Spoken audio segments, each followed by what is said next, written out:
আসসালামু আলাইকুম। শামাইলে তিরমিজির অনলাইন তালিম থেকে পড়া হচ্ছে, তালিম শুরু করা হচ্ছে। শামাইলে তিরমিজি থেকে পড়া হচ্ছে। সহজ তরজমা ৩। হযরত আয়েশা রাদিয়াল্লাহু তাআলা আনহা বর্ণনা করেন, নবী করিম সাল্লাল্লাহু আলাইহি সাল্লাম পবিত্রতা অর্জন, চুল পরিপাটি করা, জুতা পরিধান ইত্যাদি ক্ষেত্রে ডান দিক থেকে শুরু করা ভালোবাসতেন। অর্থাৎ প্রথমে ডান দিক আছড়াতে, তারপর বাম দিকে আছড়াতেন। সহজ তাহকিক ইন আন ইন জমিরে শান আছে। তবে তাফা ও থেকে মাসদার অর্থ কাজ, ডান থেকে অথবা ডান পায়ে অথবা ডান দিক থেকে শুরু করা। ডান দিক পছন্দ করতেন এজন্য যে জান্নাতীদেরকে তাদের কর্মফল ডান হাতে দেওয়া হবে। বাবে তাফা ও থেকে পবিত্রতা অর্জন করা।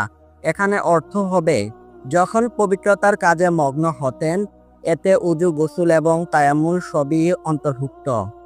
তারজ্জুব, যখন রাসূল সাল্লাল্লাহু আলাইহি সাল্লাম চুল মুবারক পরিষ্কার ও চিরুনি করা শুরু করতেন।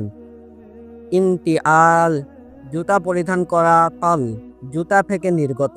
সহজ তাশরিহ, রাসূল সাল্লাল্লাহু আলাইহি সাল্লাম সৌন্দর্য বৃদ্ধি কিংবা পরিষ্কার পরিচ্ছন্নতার সঙ্গে সংশ্লিষ্ট কাজগুলো ডান দিক থেকে শুরু করাকে পছন্দ করতেন।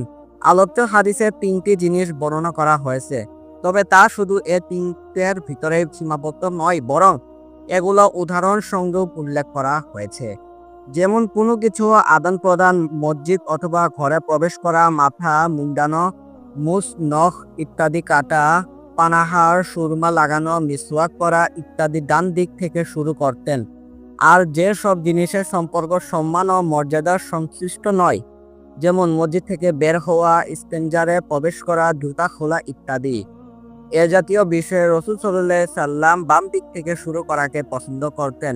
ইমাম নববী রাহমাতুল্লাহ আলাইহি বলেন, শরিয়াতের উসুল হলো যেসব বিষয় সম্মান ও মর্যাদার সঙ্গে সম্পৃক্ত এবং এর দ্বারা সৌন্দর্য হাসিল করা হয়, সেসব ক্ষেত্রে ডান দিক থেকে শুরু করা মুস্তাহাব, আর এর বিপরীত হতে বাম দিক থেকে শুরু করা মুস্তাহাব।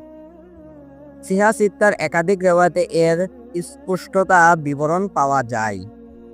সহজ তরজমা ৪। হযরত আব্দুল্লাহ ইবনে মুগাফফার রাদিয়াল্লাহু তাআলা আনহু বর্ণনা করেন, নবী করিম সাল্লাল্লাহু আলাইহি সাল্লাম প্রতি নিয়ম চুল চিরুনি করতে নিষেধ করেছেন, তবে মাঝে মাঝে করা অনুমতি দিয়েছেন। সহজ তাহকিক গিববান এর গাইনে জের এবং বা বর্ণে তাসদিদ, অর্থাৎ সময় সময়, কখনো কখনো, কোনো সময়। মূলত এর মর্ম হচ্ছে উটকে পানি পান করানোর জন্য একদিন অন্তর একদিন নিয়ে আসা।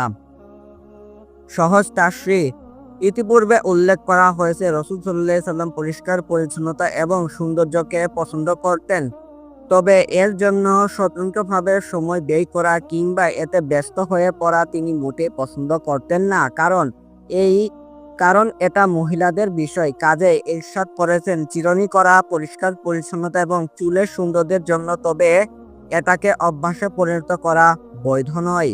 গিববান এর ব্যাখ্যা প্রসঙ্গে একটি মত হচ্ছে একদিন করবে এবং একদিন ছাড়বে, আরেক মতানুযায়ী সপ্তাহে একবার করবে।